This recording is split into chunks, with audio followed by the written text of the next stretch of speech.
तो आइए स्टार्ट करते हैं आज के क्लासेस।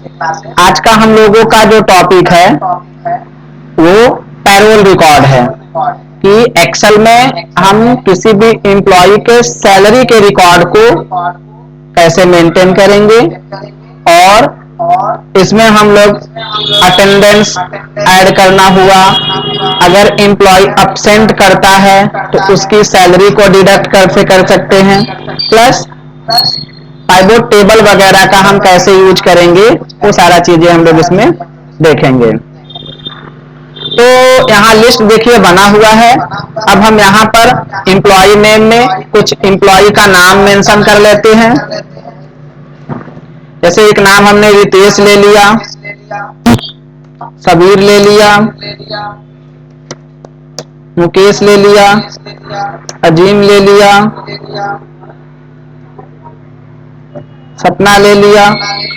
अब इनका पोस्ट हम भर लेते हैं, मैनेजर, मैनेजर, असिस्टेंट मैनेजर, और यहाँ हमने कुछ पोस्ट भर लिया। यहाँ देखिए हम लोगों को निकालना है वर्क डे। वर्क डे सबका 26 आप फिल करेंगे। 1 मंथ में 30 डेज 31 डेज होते हैं, जिसमें 4 संडे छुट्टी होता है, तो यहाँ पर सबका वर्क डे 26 हो जाएगा। प्रेजेंट बायोमेट्रिक लगता है या अटेंडेंस का रिकॉर्ड बनता है, तो उससे आपको प्रेजेंट पता चल जाता है। यहाँ पर वो कितने दिन प्रेजेंट हो रहा है वो मेंशन कर लेते हैं। जैसे ये 22 दिन है, ये 20 दिन है, ये 18 दिन है, ये 24 दिन है ना, और ये पूरा का पूरा प्रेजेंट हुआ है। इसके बाद इनकी जो बेसिक सैलरी मेंटेन करना है, बेसिक सैलरी देखिए यहाँ पर हम लोग फिल कर लेते हैं। जैसे 52,000 कर देते हैं, 50,000, ऐसे हम लोग इनको सैलरी का रिकॉर्ड बनाने के लिए बेसिक सैलरी जो मूल वेतन है ये कितना है बता देते हैं। अब यहाँ पर आप ध्यान देंगे, कुछ आपको कैलकुलेशन करना है, जिसमें सबसे पहले आपको निकालना है अब्सेंट। अब्सेंट क्या होता है आप सभी लोग जानते हैं। जैसे यहाँ पर देखिए इनको 26 दिन काम करना था और ये 22 दिन ही प्रेजेंट हुए हैं, तो कितने दिन अब्सेंट हुए, तो एकदम सिंपल है, आप यहाँ माइनस करेंगे, लिखेंगे is equal to work day minus present day. ये फॉर्मूला हम आपको दे देते हैं, यहां पर रहेगा, इक्वल टू कॉपी नहीं होगा। HRA, HRA is called house rent allowances, घर किराया भत्ता कहते हैं इसको। एचआरए निकालने के लिए आप लिखेंगे is equal to basic salary into जितना परसेंटेज कंपनी पे करती है रहने के लिए भत्ता एचआरए, वो परसेंटेज डाल देंगे, जैसे 30% कर दिया। इसके बाद महंगाई भत्ता डीएलएस अलाउंसेस, इसके लिए आप लिखेंगे is equal to basic salary into 10%। DA के लिए, अगर पीएफ के लिए होता है प्रोविडेंट फंड, इसको निकालने के लिए भी सेम काम करेंगे, basic salary into 12%। Net salary में देखिए आप बेसिक सैलरी के साथ साथ एचआरए और डीए इन तीनों को जोड़ेंगे, तीनों को ऐड करेंगे और पीएफ को आपको माइनस करना है। देखिए यहां लिखेंगे is equal to basic salary plus HRA plus DA, ये तीनों प्लस होगा, और लास्ट में आप माइनस करेंगे प्रोविडेंट फंड पीएफ को, तो ये इनका आ गया नेट सैलरी। जो एम्प्लॉय है रितेश, जिनका ये मैनेजर का पोस्ट है और इनका मूल वेतन 52,000 है, और इनको जो है कि पूरा भत्ता वगैरह अलाउंसेस वगैरह ले करके 66,560 रुपीज, 66,560 रुपए इनको मिलेगा। लेकिन ये 4 दिन अब्सेंट हुए हैं, अब 4 दिन का पैसा कटेगा, तो डिडक्शन निकालने के लिए आप लिखेंगे is equal to net salary into absent by 30, net salary into absent by 30, into. तो ये देखिए इनका निकल गया डिडक्शन। एचआरए भी दे देते हैं इसका फॉर्मूला, बाकी तीनों तो सेम होगा इसी की तरह। नेट सैलरी इन तीनों को जोड़ेंगे और पीएफ को आपको माइनस करना है। अब निकालना है पे सैलरी। तो इतना इनको टोटल पे करना था, लेकिन 4 दिन अब्सेंट होने की वजह से इनका 8,874 रुपीज माइनस होगा। तो हम यहां लिखेंगे is equal to net salary, minus कर देंगे, एकदम सिंपल रिडक्शन। ये देखिए आ गया आपका पे सैलरी, इतना उनको पे होगा। अब डेट निकालना है, यहां पर पे डेट, किस डेट को पेमेंट कर रहे हैं। तो आप कंट्रोल के साथ सेमी कॉमा दबा देंगे। यहां पर लिखेंगे कंट्रोल सेमी कॉमा, ये देखिए डेट आ जाएगा। यही चीज अगर आप कंट्रोल शिफ्ट सेमी कॉमा करेंगे तो किस टाइम पर पे हो रहा है, यहाँ टाइम लैपटॉप पर थोड़ा सा मिस्टेकिंग है, यहाँ पर टाइमिंग वो आ जाएगा। देखिए अब यहां एक का एब्सेंट निकला है, आप इसका ये नोट पकड़कर ऐसे खींच लीजिएगा, सबका आ जाएगा। इसी तरीके से देखिए जैसे नहीं खींच पा रहे हैं, तो यहां पर हम रखते हैं बीच से, इसको हम ऐसे ले लेते हैं और यहां तक लेते आते हैं बीच से। बस ऐसे आपको ना सेलेक्ट करना है पूरा फॉर्मूला और ब्लैंक सेल को, और यहां कंट्रोल डी प्रेस कर देंगे तो भी आ जाएगा। ये देखिए इसको सेलेक्ट किया, कंट्रोल डी कर दिया। अब यहां निकालना है डे।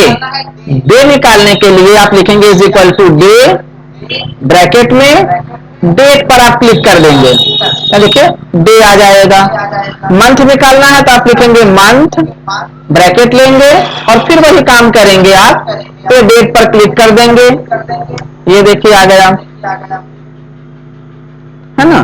अब आपको निकालना है यहां पर ईयर, सेम काम करेंगे, आप लिखेंगे ईयर ब्रैकेट में और डेट पर क्लिक कर देंगे, तो डेट पर क्लिक करेंगे, ये आ गया। अब यहां पर देखिए इन तीनों को ऐसे सेलेक्ट किया, यहां तक लाए, कंट्रोल डी प्रेस कर दिया, ये आ गया। देखिए अब इस हेडिंग को हम सेलेक्ट करके कंट्रोल प्लस बी प्रेस करेंगे,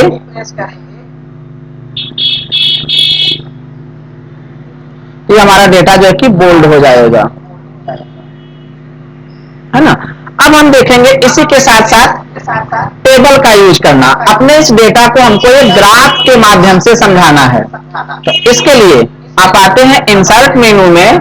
इंसर्ट मेनू में आपको मिलता है यहाँ पाइवोट टेबल, पाइवोट टेबल में चले जाइएगा, ओके कर लीजिएगा, एक नया सीट आ जाएगा। देखिए इस नए सीट पर आप यहां पर एम्प्लॉय का नेम सेलेक्ट करेंगे और जो एरिया आपको दिखाना है, जैसे हमको बेसिक सैलरी दिखाना है, तो हमने यहां पर देखिए बेसिक सैलरी को सेलेक्ट कर लिया, ये एम्प्लॉय नेम और बेसिक सैलरी।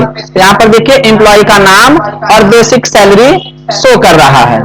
इसी के साथ साथ आप आ जाएंगे एनालाइज में और यहां पर आपको मिलेगा पाइवोट चार्ट। पाइवोट चार्ट पर आप क्लिक कर लीजिएगा और यहां से आप कोई चार्ट का पैनल ले लीजिएगा, जैसे हमने ये ले लिया, ओके कर लिया। इसका नाम हम यहां पर चेंज कर लेते हैं, ये देखिए बेसिक सैलरी है, बेसिक सैलरी कर देते हैं, ये हमारे बेसिक सैलरी का एक ग्राफ बन गया। अब देखिए फिर से हम एक बार देखते हैं, आते हैं अपने सीट 1 पर, फिर वही काम करते हैं इंसर्ट मेनू में, पाइवोट टेबल पर जाते हैं, ओके करते हैं, यहाँ एम्प्लॉय का नाम ले लिया और जैसे हमने एचआरए ले लिया, पाइवोट चार्ट पर क्लिक करते हैं। इस बार हमने लाइन चार्ट को सेलेक्ट किया, यहां से ओके किया, ये देखिए यहां पर एक एचआरए का ग्राफ आ गया। इसमें हमने एचआरए इसका नाम दे दिया। फिर हम आ जाते हैं अपने सीट 1 पर, इंसर्ट मेनू से एक नया चार्ट बना लेते हैं,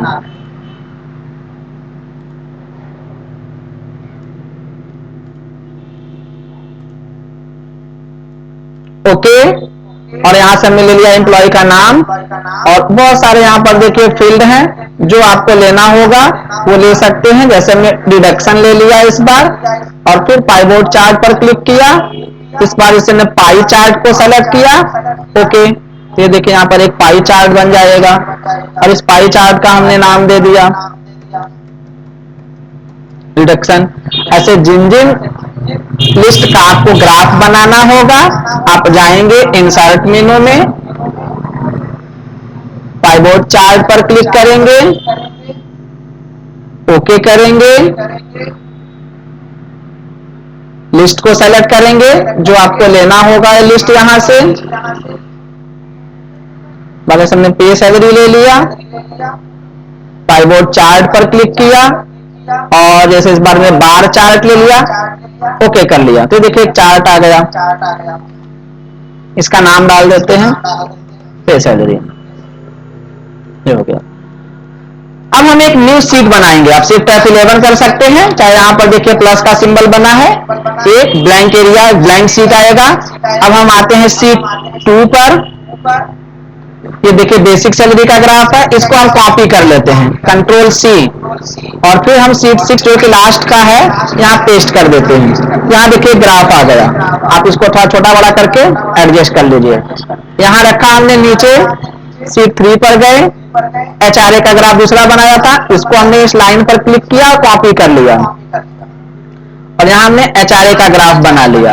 यहां क्लिक किया, सीट 4 पर गए, डिडक्शन का ग्राफ बना था, और यहां देखिए हमने डिडक्शन का ग्राफ रख लिया। इसको भी अपने हिसाब से एडजस्ट कर लेते छोटा बड़ा करके। सीट 5 पर गए, पे सैलरी ले लेते हैं और यहां इसको हम रख लेते हैं। यहां पर आप देखेंगे तो ये ग्राफ का रिकॉर्ड केवल देखिए यहां पर शो कर रहा है ना।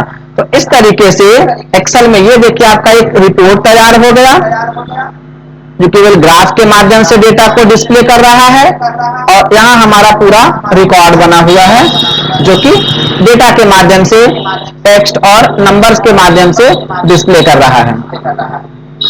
अगर अपने डेटा को चार्ट के माध्यम से दिखाना हो तो देखिए सीट 6 पर जो हमने अलग अलग बना करके कॉपी पेस्ट किया था, यहां से दिखा सकते हैं। बेसिक सैलरी है, एचआरए है, पे सैलरी है, डिडक्शन है, और भी बनाना होगा आप सीट 1 से बना करके यहां कॉपी करके रख सकते हैं। तो देखिए यहां पर हमारा ये रिपोर्ट के तौर पर दिखेगा, सीट 1 पर ये हमारा रिकॉर्ड के तौर पर दिखेगा। इस तरीके से आप एक्सेल में किसी भी प्रकार के डेटा को बना सकते हैं और रिपोर्ट के माध्यम से उसको डिस्प्ले कर सकते हैं। इतना आप लोग करिएगा।